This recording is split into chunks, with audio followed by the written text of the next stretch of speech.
Good morning.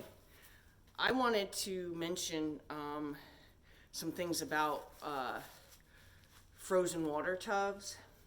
If you don't have a way to prevent it, okay, and you're out there every morning with an ice pick or pickaxe trying to free up frozen water for your horses, I'm just going to give you like what I do to make sure that at least it takes a little while before it freezes back over.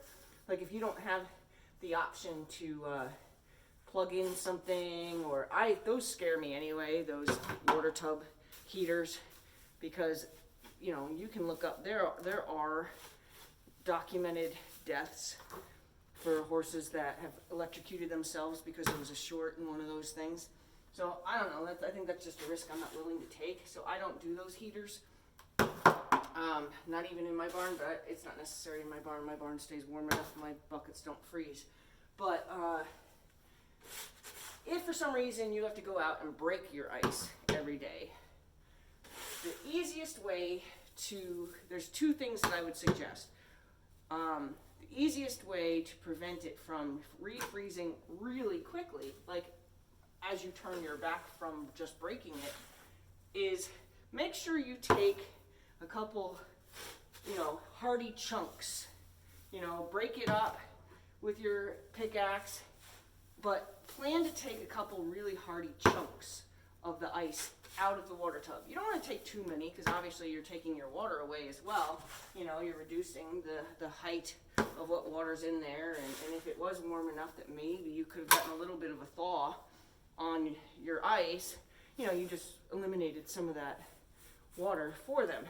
So you don't want to do that, but you want to take out chunks, like basketball-sized chunks, okay? Dinner plate-sized chunks. So that way, as it attempts to refreeze, it will create much thinner film between those chunks to try to reconnect those chunks. But if you don't, believe it or not, nature has a magic way of putting that puzzle right back together. And if it puts it right back together and the chunks are all, 2 inches thick or, an inch and a half thick or whatever, your horse is still not going to be quite as inclined to stab their face down into those chunks. Even if it's a weaker plane where they could break it, they may not attempt to. And if you're like me, you have a horse who's known to swim in his water tub, and you have taller water tubs because it's just, the only way you can manage your water supply with a horse like that. So another option too, obviously, would be in the winter months, supply your horses with a lower profile water tub so that they can break the ice with their feet instead of expect them to do it with their noses. Often when their whiskers find a hard surface, they don't tend to stab their face down onto that hard surface. So there's really a good chance that if it refreezes back to itself and it's already like an inch, 2 inches thick, your horse is still not going to attempt to get the water, even if it would have been easy or easier for them than they realize. So what I do is I always take out like 3, big dinner plate size chunks out of there. And another thing is I use Ocean Spray juice bottles, the kind that, like you could put 2 hands around. I take the label off. I pour about 1.5 inches of salt, just table salt, iodized salt, in the bottom.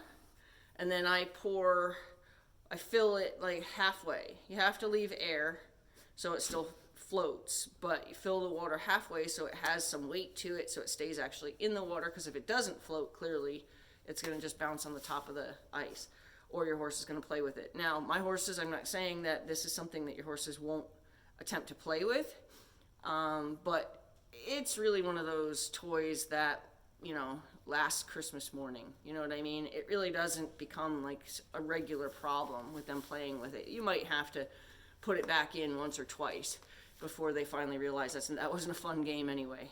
And then that gives them something to bob down into those lighter iced spaces and it gives them a chance to get a drink by pushing down on the jug, and then they can sip the water. Even if that's all they can do, they can't get their full mouth into the hole or something, they can at least sip it like they would sip the top of a McDonald's cup that's over full.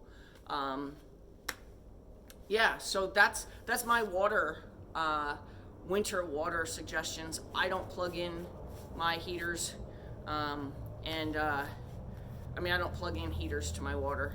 I have a fear of, not knowing something's wrong with it and the horses electrocuting themselves, and it's not something that's never happened, so I don't want my horses to be another example of that. So I don't do that. And I was just out breaking my water, and that's what made me think of coming in to tell you about it. So have a great day, stay warm.